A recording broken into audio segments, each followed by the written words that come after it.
जब जीव को मनुष्य शरीर में जन्म लेना होता है तो प्रकृति में वर्षा के साथ आता है, प्रकृति में वर्षा के साथ आया और फसल में मूली, गाजर, गेहूं, अन्न, इनमें वो जीव प्रवेश करता है और उसे माता पिता दोनों पाते हैं। तो सप्तम धातु वीर के रूप में परिणित होता है जीव। वो वीर कण के रूप में माता के उदर में जब प्रवेश करता है तो एक रात्रि में मां का और पिता का, दोनों का वो जो वीर मिलता है, उस रज और वीर के मिलने से एक कलल सा बनता है। 5 रात्रि व्यतीत होने के बाद एक बुदबुदा सा बनता है। 10 रात्रि व्यतीत होने के बाद एक बेर की सी आकृति होती है। फिर उसके बाद उसमें धीरे धीरे मांसपेशियां बढ़ने लगती हैं। 1 महीने में उसके सिर निकल आता है। 2 महीने में हाथ पांव अंगों का विभाग होता है। 3 महीने में नख, रोम, अस्थि, चर्म, स्त्री पुरुष के चिन्ह प्रकट हो जाते हैं। 4 महीने में मांसादि 7 धातुएं प्रकट हो जाती है। 5वें महीने में चेतना जागृत हो जाती है। जैसे अपने चेतना, ऐसे 5वें महीने में गर्भस्थ शिशु की चेतना जागृत हो गई। जीव है पर चेतना 5 महीने बाद मां के गर्भ में जागृत। अब उसे भूख लगती है, प्यास लगती है, वहां की तापमयी जलन, पीड़ा, छोटे छोटे कीड़ों के द्वारा काटना। 6ठे मास में झिल्ली से लपटा हुआ मां की दाहिनी कोख में कीड़े की तरह तड़पता है। उस समय माता को कड़वे और खट्टे पानी की लालसा होती है, जिससे उसके अंगों में जाकर भयंकर जलन होती है। यह है भोग। वो कृमि कीड़े की तरह तड़पता है। मलमूत्र के गड्ढे में बीच में झिल्ली में बंधा हुआ वो जीवात्मा सुकुमार तो होता है, वहां के कीड़े उसे नोचते हैं छोटे छोटे, वो तड़पता है। माता प्रसन्न होती कि जब बच्चा हिलता है बोले है, उसकी दुर्गति हो रही, वहां भयंकर कष्ट पा रहा है। ऐसा क्लेश होता है कि क्षण क्षण में बेहोश होता रहता है। माता के खाए हुए कड़वे, तीखे, गरम, नमकीन, रूखे, खट्टे, यही पदार्थ पाने की इच्छा होती है माता, क्योंकि उसको भोग भोगना है। उसके कोमल शरीर में भयानक पीड़ा होती है जब माता ऐसे पदार्थ खाती है। गर्भाशय की झिल्ली में लिपटा हुआ, आंतों और मलमूत्र से घिरा हुआ सिर, पेट की और पीठ और गर्दन एक कुंडलाकार, ऐसे कंकण जैसा, ऐसी आकृति गर्भस्थ शिशु की होती है। पिंजड़े में बंद पक्षी के समान पराधीन, ना तो वो हिलडुल सकता है ना बोल सकता है। बड़ा असमर्थ दुख को भोग रहा है। चेतना पूरी है। इसी समय भगवान द्रवित होकर उसे ज्ञान देते हैं, गर्भस्थ शिशु को, सबको। जे उसे ज्ञान होता है तो सैकड़ों जन्म के कुकर्मों से याद आते हैं, सैकड़ों जन्म के। ओहो, ये मेरे कर्म का ही फल, मैंने ऐसे कर्म किए इसलिए दुख भोग रहा हूं। बेचैन हो जाता है, कैसे निपट पाऊंगा, सैकड़ों जन्म के कर्म जमा है। अब महान अशांति उसके हृदय में, उस शरीर में भयंकर पीड़ा। कुंडलाकार शरीर है, हिल भी नहीं सकता है, बस कीड़े काटते, बड़ी तड़पन, बड़ी जलन, भूख प्यास की जलन। अब एक और भयानक जलन हुई, उसे स्मरण हो जाता है कई जन्मों के, सैकड़ों जन्मों के पाप कर्मों का। 7वां महीना आरंभ हुआ कि ज्ञान का उन्मेष हो गया। अब प्रसूति वायु उसे चला रही है, तड़पता है वो। सप्त धातु में स्थूल शरीर से बंधा हुआ वो जीव भयभीत होकर के पुकारता है, अगर कोई भगवान है तो एक बार मुझे यहां से निकाल दे। वो विनय करता है भगवान से, कोई अगर भगवान है जिसने मुझे इस बंधन में डाला है, एक बार निकाल दे, यहां से जाके केवल भजन करूंगा। जीव कहता, जंतुरुवाच तस्योपशन्नमवितुम जगदिच्छयात् नाना तनोर्भुवि चलच्चरणारविंदम सोहम ब्रजामि शरणम रकुतो भयम में येने दृशी गतिरदर्श सतोनुरूपा। हे प्रभु, मैं बड़ा अधम हूं। ये ज्ञान भगवान की तरफ से गर्भस्थ शिशु को होता है। देखो, स्वयं वो इतना कष्ट पा रहा है, फिर जब आप गर्भ हत्या करते हैं तो आपका पाप कितना बड़ा होगा, सोचो। सब माताओं से विनय है, संयम से रहो, सावधान रहो। ये हत्या ऐसी नहीं कि तुम्हारे दान पुण्य से क्षमा हो जाएगी। ये जो भ्रूण हत्या है, गर्भ हत्या है, बहुत बड़ा पाप है। आप लोग अज्ञान के कारण इसको ध्यान नहीं देते, इसे खिलवाड़ समझते हो। कितना ज्ञान है। बेटी ही मां है, बेटी ही बहन है, बेटी ही पत्नी बनती है, बेटी ही किसी के जीवन को धारण करने वाली बनती है। और आपने गर्भ में देख लिया बेटी है, तुम स्वयं मां होकर उसका साथ दे रहे हो, उसका नष्ट करने के लिए। हमारी तो बात ही समझ में नहीं आती, क्या बुद्धि भ्रष्ट हो गई। अगर पुरुष का इतना महत्व है तो बेटियां ना हो तो तुम्हारी कौन सी गति होगी, सोचो जरा। जीना मुश्किल हो जाएगा तुम्हारा। तुम पुरुष किस काम के रह जाओगे। तुम्हारा अर्धांग काट दिया जाए तो तुम कैसे होगे। ये स्त्री स्वरूप अर्धांग है। जिस घर में एक मां बहन नहीं है, स्त्री स्वरूप नहीं, स्मशान जैसा वो होता है। ध्यान दीजिए, ये बहुत बड़ी गलती है जो अपनी बेटियों की हत्या करते हैं। ये वो पाप है जो अक्षम्य अपराध है। स्त्री हत्या करना शास्त्रों में बहुत बड़ा पाप कहा गया है। फिर वो तो बच्चा है, बिल्कुल नहीं। जिनसे हो गया है, श्रीमद् भागवत का सप्ताह मूल संस्कृत से सुनो और भगवान से प्रायश्चित प्रार्थना करो कि हे नाथ, भूल से गलती हो गई, दूसरा कोई उपाय नहीं। ध्यान से समझ लीजिए, तुम्हारे भ्रूण हत्या गर्भ हत्या के पाप को नष्ट करने में एकमात्र श्रीमद् भागवत समर्थ है, दूसरा कोई नहीं। कोई दान पुण्य तीर्थ स्नान तुम्हें क्षमा नहीं कर पाएगा। यह ऐसा महापाप है। अगर हृदय में जलन करके और मूल संस्कृत के द्वारा पूरी 7 दिन में भागवत श्रवण की जाए नियम से, तो भागवत समर्थ है, इस हत्या के पाप से भी आपको मुक्त कर देगी। जिनके ऐसे हत्या हो गई हो करवा लो, नहीं तो बुद्धि आगे भ्रष्ट करके तुम्हें हरि गुरु से विमुख कर देगा। ये पाप ऐसा नहीं कि तुम्हें 2-4 माला घुमाने से क्षमा हो जाएगा। ये महत अपराध है। सबकी समझ में नहीं आता, समझ जाओ, नहीं तो आप जहां भी हो वहीं से भ्रष्ट कर देगा। ये अपराध नष्ट नहीं होगा, श्रीमद् भागवत की कृपा से नष्ट हो जाएगा। ये हमें बहुत विश्वास है। श्रीमद् भागवत साप्ताहिकी ये है ही महामहिम। प्रेत योनि को प्राप्त धुंधकारी को सीधे भगवत पार्षद स्वरूप देकर परम पद में आरूढ़ कर दिया। केवल 7 दिन की मूल संस्कृत एक भी श्लोक नहीं छूटना चाहिए। अगर साप्ताहिकी का पारायण हो तो इस भ्रूण हत्या गर्भ हत्या से भी निवृत्ति मिल जाए। अब वो जीव भगवान को पुकारता है, मैं बड़ा नीच अधम हूं। आहा, भगवान आपने जो मुझे गति दिखाई है तो मेरे कर्म के अनुसार ही है, आपका इसमें कोई दोष नहीं। हम लोग जब कष्ट भोगते तो भगवान से कहते हैं हमने तुम्हारा क्या बिगाड़ा। भगवान ने नहीं बिगाड़ा, तू खुद देख क्या बिगाड़ लिया अपना। करो पापाचरण। अब देखो, हमने तो जीवन में कोई पाप नहीं किया और कितने गर्भ हत्या की है, कितनी खिलवाड़ समझे हो। ये बिल्कुल भयावह चीज है, आप लोगों को नहीं। हम बार बार इसीलिए कह रहे कि भयावह वस्तु है, तुम्हें बहुत ऊंचाई से घसीट के भ्रष्ट कर देगी। बहुत होश में हो, भूल के कभी ऐसा न करना जहां तक हमारी आवाज पहुंचे, जहां तक सुनाई दे। गर्भ हत्या मत करना, संयम से रहो। इस तरह का व्यवहार मत करो कि तुम्हारा मनुष्य जन्म ही व्यर्थ चला जाए। इसमें तीनों को बराबर दंड मिलेगा, गर्भ हत्या कराने वाला, गर्भ हत्या की प्रेरणा देने वाला और गर्भ हत्या में सहयोग देने वाला। जो औषधि डॉक्टर या जो भी, तीनों को दुर्गति होगी।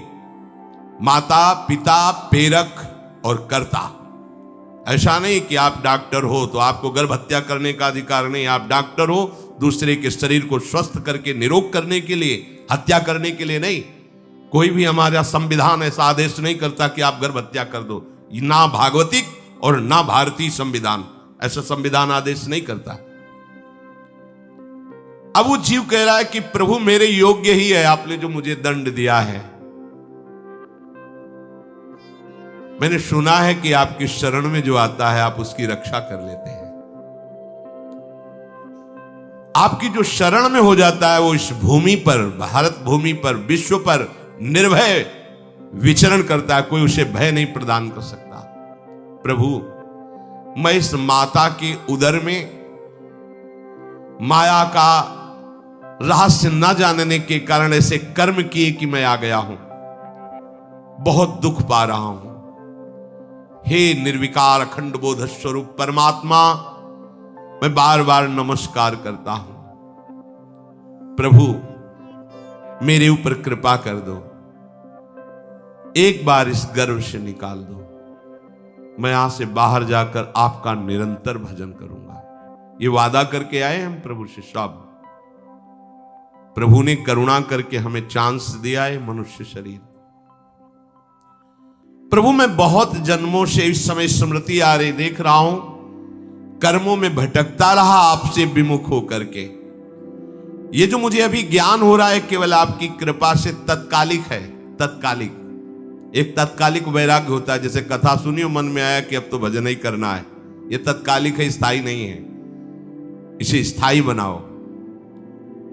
प्रभु आप अंतर्यामी हो, आप सब कुछ जान रहे हो। तीनों तापों की शांति के लिए भक्तजन आपका भजन करते हैं। मैं देहधारी होकर जीव माता के उदर में मलमूत्र से रुधिर की झिल्ली में फंसा हुआ माता की जठराग्नि के ताप से जल रहा हूं। प्रभु एक एक क्षण में यहां विकल होकर केवल इंतजार कर रहा हूं कि किस समय मुझे यहां से निकाला जाएगा। दीन बंधु, यहां से कब मैं निकलूंगा। स्वामिन आप बड़े दयालु हो। आप जैसे उदार प्रभु ने मुझ गर्भस्थ शिशु को ये ज्ञान दिया। हे दीन बंधु, आप अपनी कृपा से प्रसन्न हो जाइए। प्रभु एक बार निकाल दीजिए, मैं ऐसा भजन करूंगा कि दोबारा संसार के दुख में नहीं आऊंगा। कपिल भगवान कहते हैं, हे माता, वो गर्भस्थ बालक शिशु भगवान से प्रार्थना करता है, भगवान का आदेश होता है, तत्काल प्रसव वायु धक्का मारती है। जे ही प्रसव वायु धक्का मारती तो उसको ऐसा भयंकर कष्ट होता है, जैसा पीछे लिखा है कि जैसे जिंदा किसी की चमड़ी उतारी जाए, ऐसा मां के गर्भ से निकलते समय उसे कष्ट होता है। वो अत्यंत कष्ट से व्याकुल होता है। उसी समय उसका वो ज्ञान नष्ट हो जाता है जो भगवान ने दिया था। उस समय उसकी श्वास की गति रुक जाती, जैसे किसी का गला दबा दिया जाए तो कैसा लगेगा। ऐसे ही पूरी की पूरी भागवती की स्मृति नष्ट हो गई। होश आया तब देखा कि वो बाहर पड़ा हुआ है, माता के उस मलमूत्र में सना हुआ विष्ठे की कीड़े की तरह। गर्भवास में जो दिव्य ज्ञान प्रकट हुआ था भगवान की कृपा से, वो सब नष्ट हो गया। भूमि परत भा ढाबर पानी, तिम जीवे माया लपटानी। चेतन आई तो रोने लगा। वो ज्ञान कहां गया, वो ज्ञानदाता कहां गया। वो कहता कहां कहां, बोले थाली बजाओ, बच्चा हुआ है। और वो तो रो रहा है कि कहां, वो ज्ञान कहां गया जिसके बल से मैं कह रहा था कि बाहर निकाल दो, मैं आपका भजन करूंगा। सब खत्म ज्ञान। जो लोग उसका अभिप्राय नहीं समझते वो उत्सव मनाते हैं। बालक हुआ है, वो रो रहा है, वो कहां गया ज्ञान, कहां कहां कहां। छोटा बालक यही रोक कहता कहां। अभी जो ज्ञान उत्पन्न हुआ था, जो अभी भगवान का बोध हुआ था, वो कहां गया, कहां गया। घर परिवार के लोग उसका पालन पोषण करते रहते हैं, उसमें कोई निषेध करने की शक्ति नहीं हो रही। मच्छर काट रहा है, दुख हो रहा है, हटा नहीं सकता बालक। उस जीव को शिशु अवस्था में जब कपड़ों पे लिपेट कर ऐसे लिटाया जाता है, तो इतना कोमल त्वचा होती कि कपड़े भी उसको, जैसे खुजलाहट है, पीड़ा है या जलन है, बिल्कुल कोमल त्वचा होती, कुछ नहीं कर सकता हो, पर रो सकता है। ना खुजलाने की, ना करवट बदलने की, ना उठने की कोई सामर्थ्य नहीं। बड़ा कष्ट पाता है बाल्यावस्था में, क्योंकि त्वचा बड़ी कोमल होती, दास मच्छर आदि जीव उसको काटते हैं। गर्भावस्था का कोई ज्ञान नहीं रहा, सिर्फ रोना ही रोना रह रहा था। इस प्रकार उसकी बाल्यावस्था कटी, कौमार अवस्था आई, पौगंड अवस्था, इनमें वो खिलवाड़ में फंस गया। जैसे जैसे बड़ा होता जाता, चेतना, गुनगुना, ये कार, ये प्लास्टिक के ऐसे उनमें मगन है। देखो ना छोटे बच्चों को, अज्ञानवश इसकी ये अवस्था कट गई। बड़े भाग्यशाली ऐसे भी बच्चे हैं जो तुतला के बोलते, उनकी मैया कहती राधा बोलो, राधा। देखो ये सौभाग्य, प्रणाम है उन माताओं को जो अपने बच्चों को भगवान नाम बुलाती हैं कि आप बोलो, श्री हरिवंश बोलो, राधे राधे बोलो। धीरे धीरे उसकी युवा अवस्था पहुंची। इस समय उसके अंदर एक भूत सवार होता है। जवानी का भूत है, ये सबके सवार होता है। अगर मंत्र चल रहा है तो भूत नहीं चढ़ेगा, नाम चल रहा है तो भूत नहीं चढ़ेगा, नहीं तो भूत चढ़ जाता है। ये कुछ भी करवा सकता है भूत, भूत ही तो है ना। वैसे ही पंचभूत लिपट गए, ये ऊपर से जवानी का और भूत सवार हुआ तो जौवन ज्वर के ही नहीं बलकावा। जवानी में कोई भी ऐसा अपराध नहीं जो हो ना जाए। बड़ा भयानक इसमें स्वरूप होता है। इसमें केवल भोग, केवल भोग, एक ही दृष्टि रहती है, भोग भोगना। अज्ञानवश जब भोगों की प्राप्ति में बाधा पड़ती तो भयंकर वो क्रोध करता है, शोकाकुल होकर हिंसा कर बैठता है। जैसी घटनाएं सुनने को मिलती हैं, राक्षसी घटनाएं, ये भूत है जवानी का। जहां कामना में बाधा पहुंची, क्रोध, क्रोध में वो समझ नहीं पाता कि मेरे जैसा ही प्रिय शरीर उसका है जो मैं वर्ताव कर रहा हूं।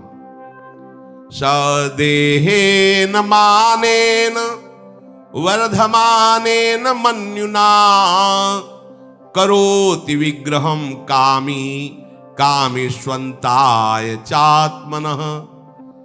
जैसे जैसे देह बढ़ता जाता है, पुष्ट होता जाता है, वैसे वैसे भोग वासना और अभिमान बढ़ता जाता है। वो काम परवश होकर अपना नाश करना शुरू कर देता है। यौवन, वो फिर खोटी बुद्धि वाला वैसे ही पाप करने लगता है जिन पापों के कारण उसकी दुर्गति हुई थी नरक आदि की, और मां के गर्भ में आया था। देहाभिमानवश निरंतर मैं करूंगा, मैंने भोगा, मैं वो भोगूंगा। उसे ये ज्ञान नहीं रहता कि मैं वादा करके आया हूं कि भजन करूंगा और इस संसार से मुक्त हो जाऊंगा। भूल गया। इसी शरीर से उसको फिर भयंकर कष्ट भोगने पड़ेंगे। इसी का नाम संसार चक्र है।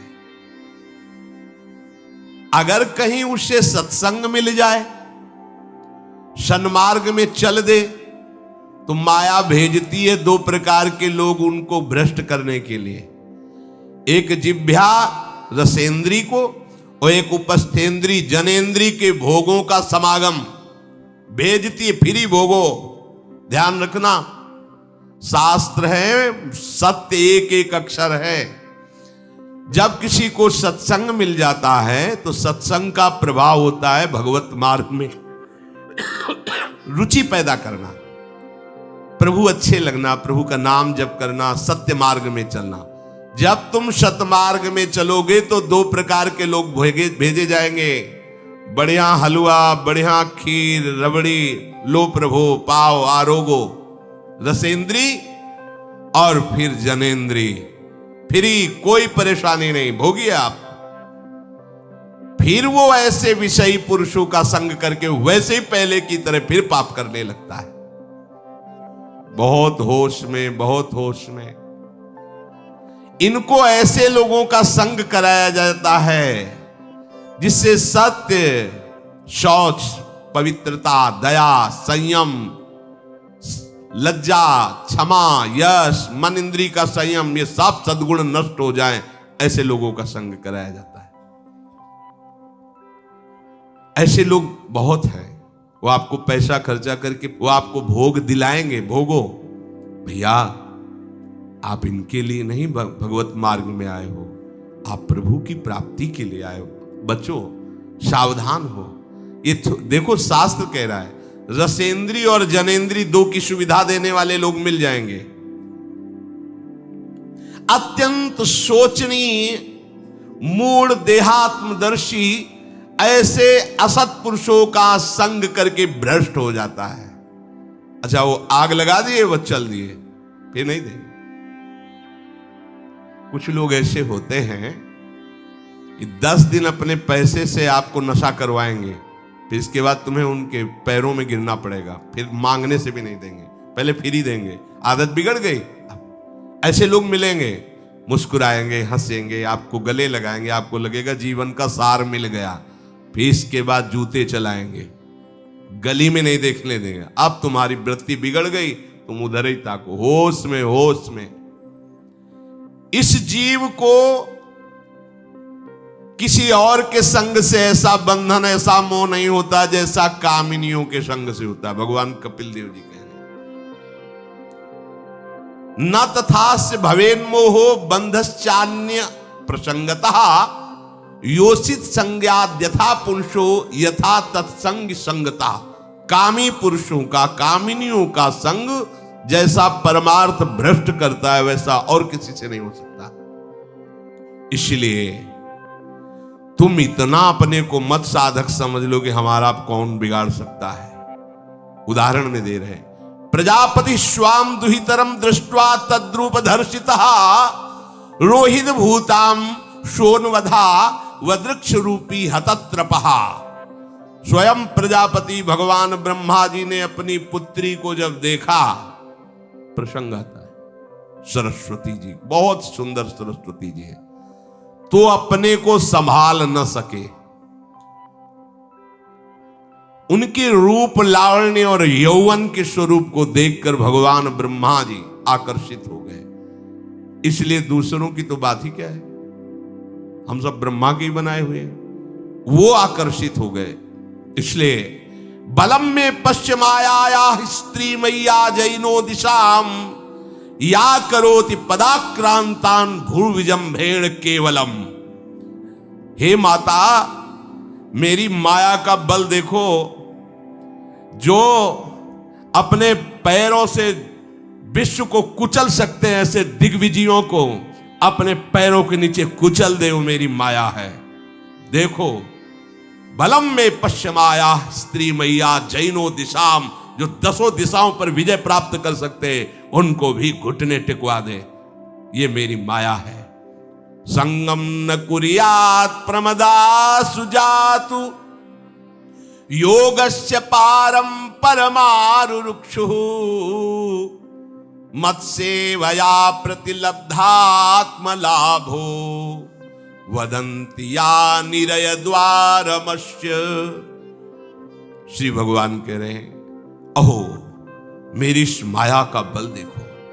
इसलिए जो मेरे को प्राप्त करना चाहता है, योगारूढ़ होना चाहता है, भजन में आगे उन्नति चाहता है, उसे चाहिए जो तुम्हें भ्रष्ट करने के लिए इशारे करे, चाहे स्त्री हो चाहे पुरुष, तजिए ताहि कोटि बैरिशम यद्यप परम सने। वो मित्र नहीं, वो माया के द्वारा भेजा हुआ दूत है। चाहे कोई भी हो, होश में तुम समझते हो कि बाजी जीत गए, भाग्य खुल गए, तरस रहे थे भोगों के लिए, मिल गए भोग। अरे नारकी गतियों से बचने के लिए तुम्हें अवसर मिला था, फिर नरक जा रहे हो। तुम समझते हो कि इसको भोग ले तो सुखी हो जाए, उसको जो भोग रहा है वो समझता है उसको भोग ले तो सुखी हो जाए। उसको वो पूरी सृष्टि इसी भ्रम में फंसी हुई है। होश में हो जाओ। जो परम पद चाहता है, भजन करना चाहता है, ठीक से मार्ग में चलना चाहता है, उसे शब्द भगवान के याद कर लेने चाहिए। चाहे वो स्त्री हो चाहे पुरुष, जो तुम्हें गंदी बातें सिखाए, गंदी बातें दिखाए, गंदी बातें करने के लिए प्रोत्साहन दे, जाके संग कुमति मति उपजय करत भजन में भंग तजोरे मन हरि विमुखन को संग। गृहस्थ हो तो धर्म के अनुसार अपनी पत्नी मात्र में सीमित रहो। ये उद्दंडता तुम्हारा नाश कर देगी। ये जो आज नई रीतियां चल रही हैं, ये भगवान ब्रह्मा जी ने अपने पुत्रों को बुलाया। चारों युग ये पुत्र हैं भगवान ब्रह्मा के, सतयुग, त्रेता, द्वापर, कलयुग। सतयुग से कहा भाई हमने रचा है नरक, तुम्हारा स्वभाव सत्य में स्थित होना है, इसलिए हमारी आज्ञा का पालन करो कि नरक खाली भी नहीं रहना चाहिए। तो उनका पिताश्री, जब हमारा स्वभाव आपने ही रचा है तो मेरे राज्य में कोई नरक जाए भूल चूक से, किसी को नरक नहीं जाने देंगे। त्रेता से कहा तो उन्होंने कहा कोशिश करेंगे अपने बड़े भाई का अनुगमन करने की। द्वापर से कहा तो उन्होंने कहा कोशिश करेंगे आपकी आज्ञा का पालन करने की। समझना। लेकिन जब कलयुग आया तो मुस्कुरा के बोला, पिताश्री जैसे बड़े भैया ने कहा मेरे राज्य में कोई नरक मेरी जानकारी में नहीं जा पाएगा, ऐसे ही मेरे राज्य में कोई स्वर्ग या परम पद मेरी जानकारी में नहीं जा पाएगा। मैं सीधे हाउसफुल करूंगा नरक।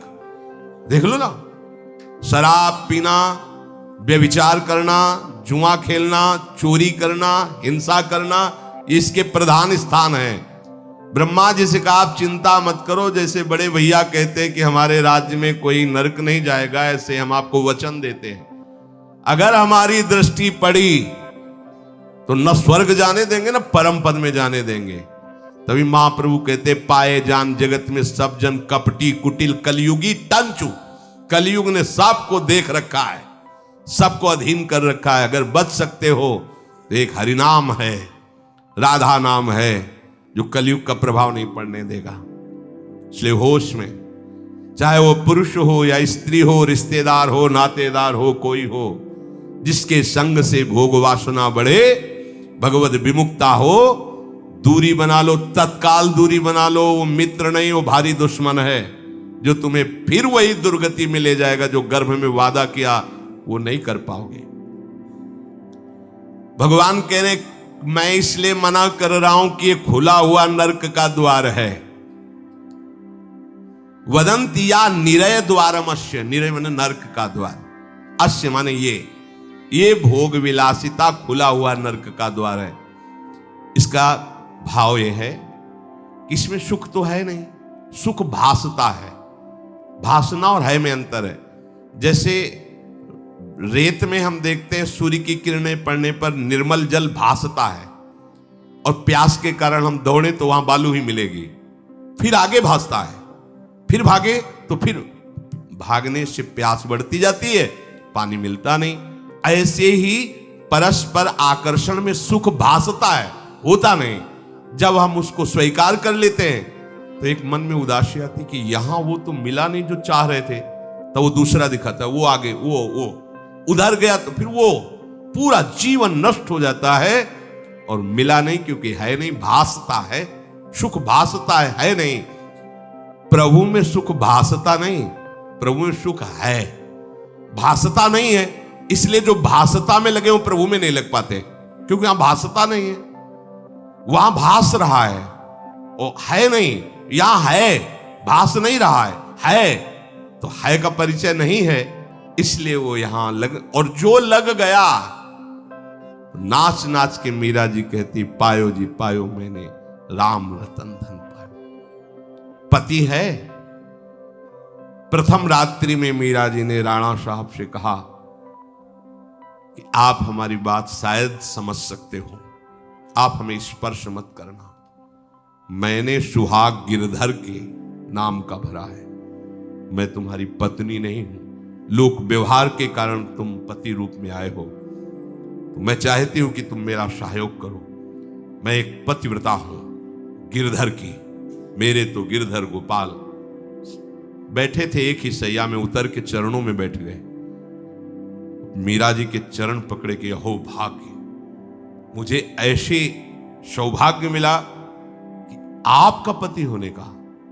एकांत में आप हमारी गुरु होंगी और समाज में आप पत्नी का स्वांग करेंगे, जिससे आपको विक्षेप नहीं पड़े। आजीवन निर्वाह किया, एकांत में गुरुवत मीरा जी के प्रति व्यवहार करते राणा साहब, और व्यवहार में मीरा जी पत्नी जैसा व्यवहार में बाहर और अंतर में ऐसी सदगति हुई राणा की जो बड़े बड़े योगियों को दुर्लभ है।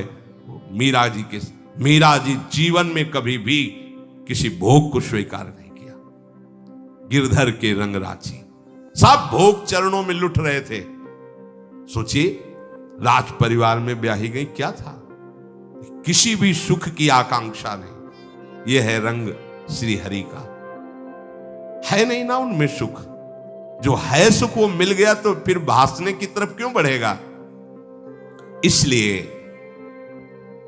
ये जो मेरी माया है, ये मित्र बनकर पहले सेवा के बहाने से धीरे धीरे पास आती है। आती है का शब्द माया के लिए है।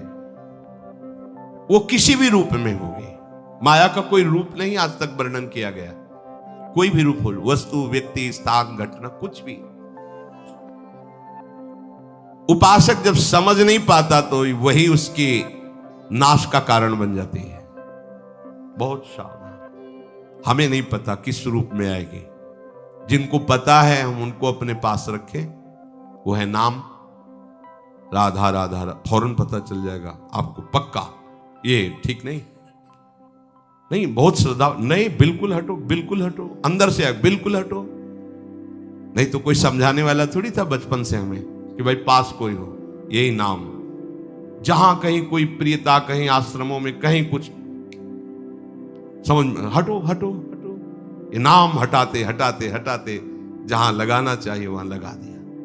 नाम अगर है अंग रक्षक तो तुम्हें माया से बचाता रहेगा, क्योंकि जिनकी माया है उन्हीं का नाम है। वो खूब अच्छे से जानता है, माया को पहचानता है। नाम आप नहीं पहचानोगे पक्का, क्योंकि वो बाहर से ही नहीं आती, वो अंदर से भी आती है। ये सब माया के ही पार्षद है। मन बुद्धि चित्त अहंकार सब माया में है। नाम चलेगा तो अंदर और बाहर दोनों जगह सुरक्षित रखेगा। पकड़ लीजिए। वो तिनके में ढके हुए कुएं के समान होती है।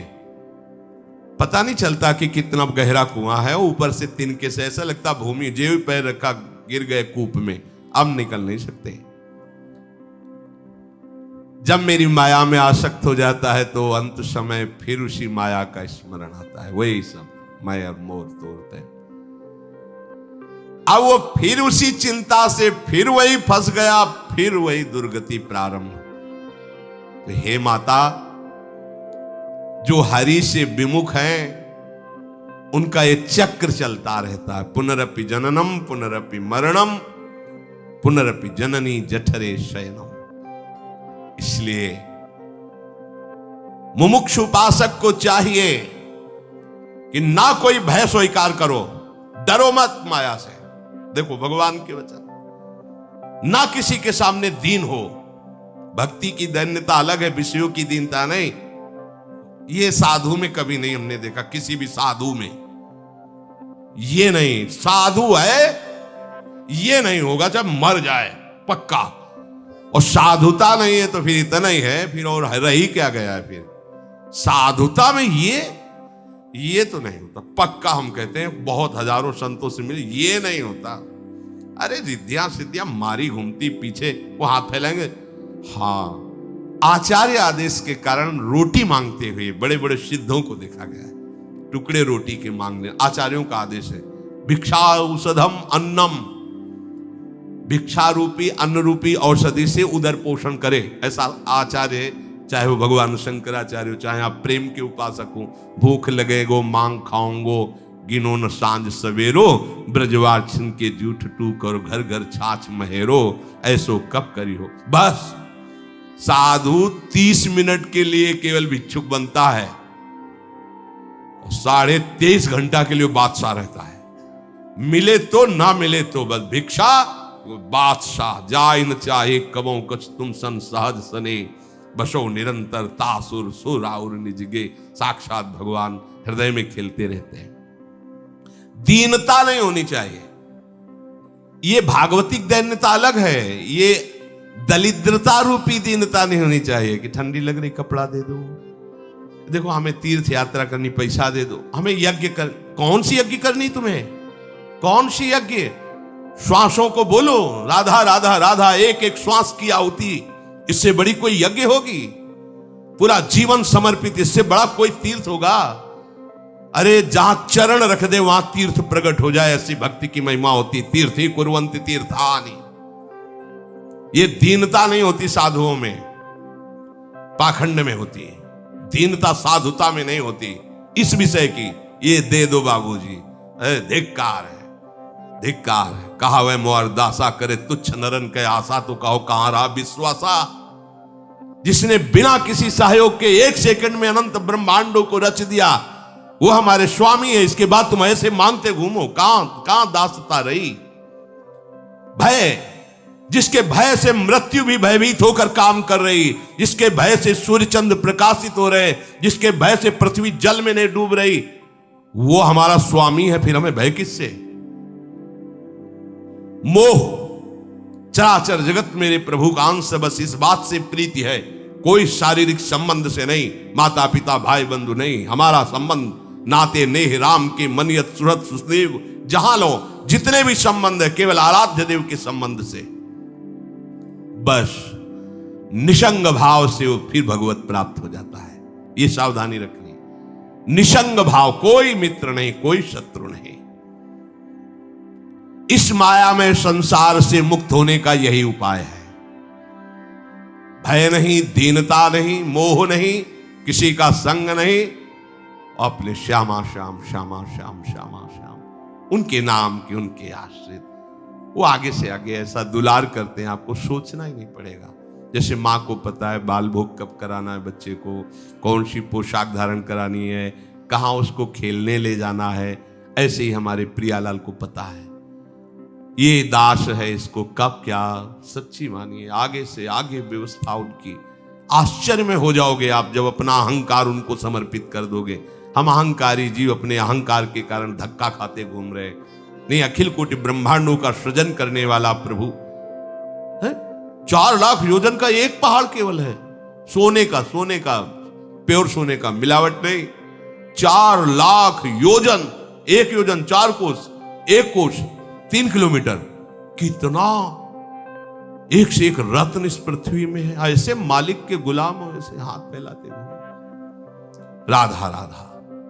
इस शरीर को बहुत ध्यान से सुन लो, जो इस शरीर को निक्षेप माने धरोहर होता है, धरोहर की भांति।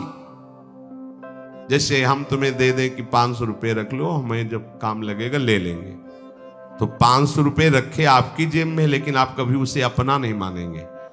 अगर कभी आवश्यकता पड़ी, किसी ने बताया भी कि 500 रुपए आपकी जेब में, नहीं, वो तो धरोहर है। जब वो मांग लेंगे तो उनको हम खर्चा, धरोहर का खर्चा स्वयं में नहीं किया जाता। ईमानदार आदमी धरोहर को जैसे रखा वही, ये नहीं कि हम 500 खर्चा कर लेते हैं फिर कमा के 500 दे देंगे, नहीं, वही सेम टू सेम वैसे ही वापस होगा। तो ये शरीर प्रभु की धरोहर है। सुधा निधि में भी एक श्लोक में आया है, ये प्रियाजू की धरोहर है। कबीरदास जी ने भी कहा है, चदरिया जैसी की तैसी धरि दीनी। जैसी दी थी प्रभु, हमने मलिन नहीं की, वैसे की वैसे वापस कर दी, तो क्या होगा उसका परिणाम? मोक्ष, भगवत प्राप्ति। इसे मलिन करने का अधिकार तुम्हें नहीं। ये चदरिया जो मिली है, मनुष्य शरीर, ये भगवत प्राप्ति, इसे गंदा मत करो। शरीर को धरोहर की भांति रखकर, ये गुरु की संपत्ति है, ये इष्ट देव की संपत्ति। तन वांग मनोभिरमलई सोहम तविवासिता। ये शरीर, ये मन, ये वाणी हमारे गुरुदेव को समर्पित, उनकी आज्ञा के अनुसार चलना है। तो क्या होगा? अनासक्ति बढ़ेगी, किसी से कोई राग नहीं, अनासक्त होकर भगवत प्राप्त हो जाएगा। एक ही उपाय समस्त दुखों से बचने का, माम उपेत्य। जो मेरे आश्रित हो गया, मेरा भजन करता है, पुनर्जन्म नहीं होता उसका, क्योंकि दुखालयम शाश्वतम। संसार में वही जवानी, वही बुढ़ापा, वही रोग, वही योनियों में भटकना। थोड़ा तो थक जाओ। तुम्हें नहीं चाहिए दिव्यता, तो कम से कम इतना समझ लो। फिर वही प्रारंभ वाली बात कहते हैं कि देश विदेश सुख के लिए भटकते हो, तो हम भी तो ऐसे देश की बात कर रहे हैं जहां सुख ही सुख है। जहां काल की भी चाल नहीं है, वो है निकुंज देश।